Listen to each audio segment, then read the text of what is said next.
हो जाओ। देश बनाओ अपना इतना मजबूत देश कि ये तुम दृढ़ निश्चय लो कि हम आने वाले कल में कुछ न कुछ बने। आपको एक मूल मंत्र बताता हूं। जीवन में सक्सेस होने का एक मूल मंत्र यह है कि आपको जो बनना है या जो आपको पसंद है आप वो बन जाओ या पा जाओ। सिंपल चीज। जैसे मान लो ये फोन आईफोन है नहीं, एग्जाम्पल बता रहा हूं कि ये आईफोन है, इसकी कीमत मान लो 1 लाख, 1.5 लाख, 70 लाख है और आपका मन है कि आप इस मोबाइल को खरीदना चाहते हो, तो फिर आप इसको खरीदने का प्रयास करो, ठीक? या फिर जो आपके पास है उसमें आप संतुष्ट हो। लेकिन अगर आपने ख्वाब देखा कि मुझे आईफोन खरीदना है, अगर आपने प्रयास करना शुरू कर दिया तो गारंटी इस बात की है कि आप खरीद लो। तो सक्सेस होने का भी इससे मिलता जुलता फार्मूला ये है कि आप जो बनना चाहते हो उसके लिए आप प्रयासरत रहो, आप बन जाओ। लेकिन सारे लोग तो बन नहीं सकते। अब आपके यहाँ मथुरा में कितनी विधानसभा है? 5। अगर आप ये कहो कि भैया मैं विधायक बनना चाहता हूं तो एक बार में कितने आदमी विधायक बन सकते हैं? 5। तो बोलो भैया और लोग क्या करेंगे? तो अगर आप सक्सेस होना चाहते हो और आपको कहीं 1% लगे कि आप अपनी काबिलियत की वजह से आप उस सक्सेस तक नहीं पहुंच सकते, तो आपको क्या करना चाहिए? जो उस सक्सेस की ओर जा रहा हो ना, उससे आप पकड़ लीजिए। वो कहावत है ना कि जैसे दिल्ली अगर यहाँ से ट्रेन जा रही है और तुम्हें सीट नहीं मिलती है तो लटक लीजिए, तो पहुंचेगा तो सीट पे जो बैठा है वो भी दिल्ली, और आप लटके हो तो आप भी कहाँ पहुंचोगे? आप भी दिल्ली पहुंचोगे। तो जब आपको यह यकीन होने लगे कि मैं नहीं कर पाऊंगा, तो जो बन रहा हो ना उसके साथ लटक लीजिए, पकड़ लीजिए हाथ पैर उंगली जो आपको समझ में आए। मैं गारंटी देता हूं कि जहां वो पहुंचेगा वहीं आप पहुंचोगे। कैसे पहुंचोगे मैं एग्जाम्पल बता रहा हूं। मान लो भाई चंद्रशेखर आजाद जी, भाई विनय रतन सिंह जी का कद यहाँ पे है और हम सब यहाँ हैं, ठीक? हम यहाँ नहीं पहुंच सकते। कल को क्या होगा? 10 साल, 20 साल, 30 साल बाद जब हमारे नेता नहीं रहे तो उसके बाद में कोई एक ऐसी पीढ़ी आएगी जो भीम आर्मी की कहानी और किताब लिखेगी। लिखेगी कि नहीं लिखेगी? पक्का लिखेगी। इस बात को तो मानते हो ना?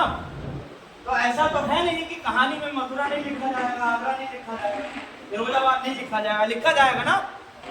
तो आप एक चीज गौर करो कि जब भाई चंद्रशेखर आजाद जी पे कोई किताब लिखी जाएगी तो उसके पन्ने में जब मथुरा का जिक्र हो तो उस मथुरा के जिक्र में तुम्हारा भी नाम आना चाहिए।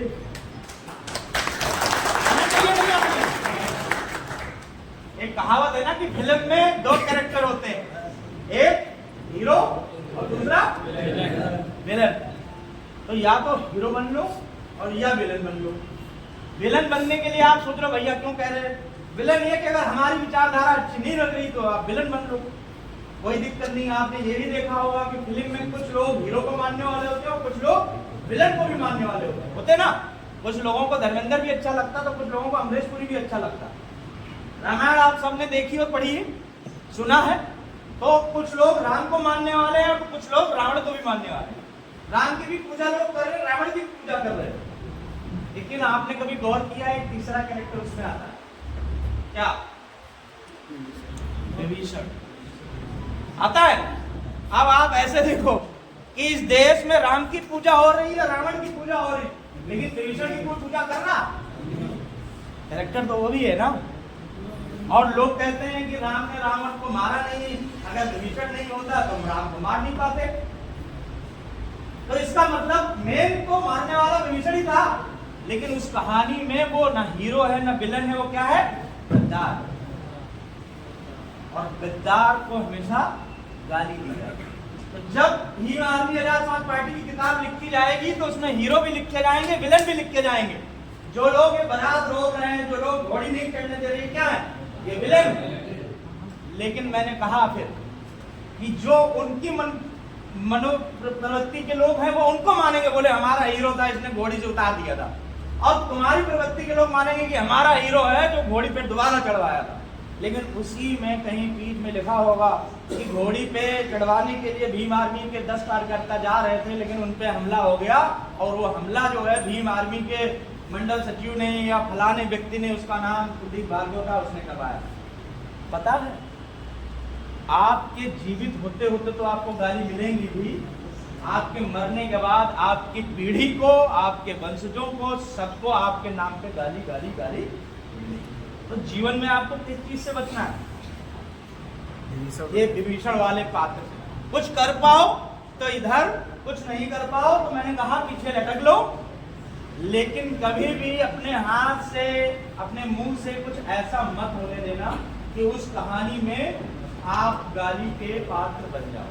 और ये बात आपको भी पता और मुझे भी पता है कि लिखी जाएगी। हम जो प्रयास कर रहे हैं ना, हमें मालूम है कि हम हो सकता विधायक, सांसद, मंत्री कुछ न बन पाए, लेकिन ये तो तय है कि जब भीम आर्मी की कहानी लिखी जाएगी तो लिखा जाएगा कि 3 साल 4 साल कुलदीप भार्गव प्रदेश अध्यक्ष रहे, ये तो लिखा जाएगा ना।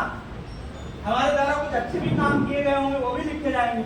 लेकिन सोचो अगर इस संगठन को मैं बेच दूं तो फिर अगर मैं कहीं आपको मिल गया, मुझे छोड़ो, अगर मेरा बेटा भी आपको दिखाई देगा तब भी आप उसे दोषिता मारो, बोले तुम्हारा बाप अगर गद्दारी न करता तो 2027 में सरकार बन जाए। तो मैं हर रोज इस बात से बचता हूँ कि मेरे ऊपर ऐसा कोई लालच न लगे, और इसलिए डंके की चोट पे कह रहा हूँ। देखो 3-4 जिलों के लोग यहाँ बैठे हो, 4 साल हो गए मुझे प्रदेश अध्यक्ष बने हुए, है बात, ये बात मालूम है आपको। 4 साल आपके क्षेत्र में कम आ पाया क्योंकि आप इतनी जल्दी जल्दी बुलाते नहीं, लेकिन जिस क्षेत्र का रहने वाला हूं मैं, जो लोग सोशल मीडिया पे मजबूत हैं या जिनके कनेक्शन अच्छे हैं, वो इस बात को भली बात जानते हैं कि भीम आर्मी की शुरुआत पश्चिम से भली हुई, लेकिन आज मध्य यूपी में सबसे मजबूत संगठन खड़ा कर रखा है। सबसे मजबूत कारण क्योंकि भाई का साथ मिला, सहयोग मिला, और संघर्ष करने में देरी में किसी दिन नहीं बैठता, एक भी दिन सिंगल से नहीं बैठता। क्यों? क्योंकि मुझे एक धुन बनी हुई है कि नहीं, उस ट्रेन में मुझे लटकना है और वहां तक पहुंचना है। आप सबसे भी आग्रह कि लटक लेंगे। ये जो आपस की कुरमुरी है ना आपको, ये आपको ध्वस्त कर रही है, ये आपको खत्म कर रही है। क्यों? क्योंकि आप, जब मेरा एक भाई है तो वो स्कूल में पढ़ रहा, तो वो आया और बोला कि भैया मैं 9th में जो है टॉप किया हूँ, पहला नंबर। तो मैं ज्यादा खुश नहीं हुआ, तो मुझसे रात में नाराज हो गए। बोला भैया मैं फर्स्ट आया, एक बार भी आपने मेरी तारीफ नहीं की। तो मैंने कहा मैं पता क्यों दुखी हूँ, क्योंकि तुम्हारा स्कूल बड़ा घटिया है, जो 75% नंबर पर फर्स्ट घोषित कर दे रहा है। मैं दिक्कत में इसलिए हूँ क्योंकि तुम्हारी लड़ाई तुम्हारे क्लास के उन 30 लड़कों से नहीं है। जब तुम IIT के लिए जाओगे तो तुम्हारी लड़ाई ऐसे तमाम उत्तर प्रदेश में जो इंस्टीट्यूट है, स्कूल है, उनके टॉपरों से। अब एक आदमी 99% लाके टॉपर वहां बैठा होगा, 97 वाला बैठा होगा, तो तुम वहां पर बहुत अपने आप को ओछा फील करोगे। तुम्हारी लड़ाई हमसे और आपस में नहीं है। हमें जो है वो सिद्धार्थ जी को हराना, हेमंतर जी को हराना, इनको हराना, उनको हराना, इनसे नहीं है। तुम क्या लिखोगे अपनी गाथा में कि मैं लड़ता रहा जब तक भीम आर्मी में था, मैं लड़ता रहा आजाद समाज पार्टी के जिलाध्यक्ष से, वो लिखेगा मैं भीम आर्मी के जिलाध्यक्ष से। मूर्खता में आपका लेख लिखा जाएगा, मूर्खता। और सत्यता है ये, आपको लगता होगा कि आप बहुत महान हो नहीं, धीरे धीरे आप पीछे छूट रहे हो। एक सत्यता और बताता हूँ अध्यक्ष जी, आप सब लोग मेरी बात को गौर करना। जो लोग पुराने लोग हैं वो इस बात को बताएंगे। सिद्धार्थ जी कहाँ गए? सिद्धार्थ जी, जी जी, मैं जो पूछ रहा हूँ जरा जवाब देना कि जब पहले का दौर था तो भाई आते होंगे तो आप लोग बड़ी आसानी से मिल लेते होंगे और बैठते भी होंगे, कंधे पे हाथ भी रखा जाता होगा, आपके घर में रोटी भी खाते होंगे। है सही है गलत? क्या वो अब पॉसिबल है पॉसिबल? कड़वी बात अब और लिखो अपने हाथ में कि अभी थोड़ा बहुत पॉसिबल है भी, आगे आने वाले समय में वो भी पॉसिबल नहीं होगा। क्यों? क्योंकि आपका परिवार बढ़ रहा है, इसमें और लोग आ रहे हैं, और जो आ रहा है वो आपसे मजबूत ही आ रहा है। अब आप सोचा कभी आपने कि मथुरा का एक कोई पूर्व मंत्री, कोई विधायक आपके संगठन पार्टी में ज्वाइन होगा, और जिस दिन वो यहाँ आके बैठेगा तो 15 लोग उसके यहाँ आके बैठेंगे, तो हम इन्हें कहाँ बैठाएंगे? तुम्हें कहाँ बैठाएंगे? तुम पीछे नहीं छूटोगे।